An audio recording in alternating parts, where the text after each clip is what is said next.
Hello bachcho, let's read out the questions. Question says, a point charge Q1 is 4Q0 is placed as origin. Another point charge Q2 equals to minus of Q0 is placed at x is equals to 12 centimeter. Charge of proton is Q0. The proton is placed on x-axis so that the electrostatic force on the proton is 0. In this situation, the position of proton from the origin is that dash centimeter.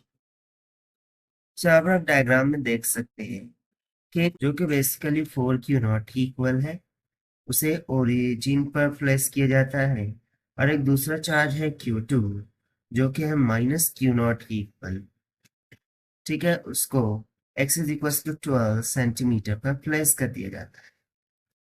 तो जो charge of proton है Q0 जो कि x centimetre पर है from this minus of Q0 which you can see into the diagram.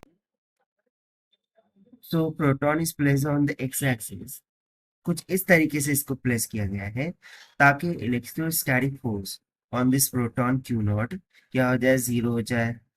सो उस situation में हमें बताना है कि position of proton from the origin क्या होगा, यानी कि हमें x का मान यहाँ पर निकालना है। चलिए स्टार्ट करते हैं सॉल्यूशन से, but before of its let's talk about the key concept which we are going to use here for this question. So यदि मैं यहाँ पर बात करूँ इलेक्ट्रोस्टैटिक फोर्स की, तो उसका फॉर्मूला हो जाता है कि times of Q1 into Q2 divided by r square, जहाँ पर Q1 Q2 तो दो चार्जेस हो जाएंगे and R is nothing but the distance between the two charges where we are finding the electrostatic force. और K तो Columbian constant है जिसका वैल्यू होता है 1/4 पाई एप्सिलॉन नॉट की। तो चूंकि हमें इस पॉइंट Q0 जो इलेक्ट्रोस्टैटिक फोर्स है वो 0 चाहिए, दैट मीन्स टू से इस Q0 पर Q1 के द्वारा और Q0 पर इस Q2 के द्वारा जो लगने वाली फोर्स है उसका मैग्नीट्यूड कैसा होना चाहिए, इक्वल होना चाहिए। यानी कि यदि मैं मान लूं कि Q1 के द्वारा इस पर जो लगने वाली फोर्स है वो F1 है और Q2 के द्वारा लगने वाली फोर्स F2 है, सो हमें F1 और F2 को इक्वेट करना है ताकि हमें ये डिस्टेंस x मिल जाए। सो हम सिंपली बोल देंगे कि electrostatic force due to Q1 must be equals to electrostatic force due to Q2. So फॉर्मूले का यूज करेंगे Q1 Q2 divided by r square. So Q1 कितना है 4Q0 और ये जो Q2 होगा वो Q0 है, so it will simply become 4Q0 multiply by Q0 times of Columbian constant K divided by the distance. So distance क्या होगा, देखिए 4Q0 और Q0 के बिटवीन में डिस्टेंस ये 12 है और ये x है, यानी कि हमें ऐड करना होगा, so कितना हो जाएगा 12 प्लस x इसका whole square, this will be equals to. उसी तरीके से Q2 के द्वारा लग रही जो फोर्स होंगी वो क्या हो जाएंगी Q0 इंटू Q0, ठीक है। बेसिकली हम चार्ज का मैग्नीट्यूड लेते हैं, so don't consider the negative sign here, just consider the magnitude of charge. So Q0 divided by the distance. तो डिस्टेंस कितना है x, उसका होल स्क्वायर हो जाएगा।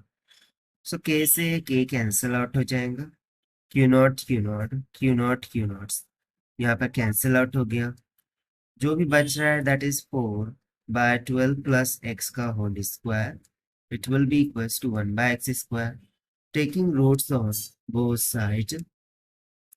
सो 4 का हो जाएगा 2 divided by 12 plus x is equals to 1/x।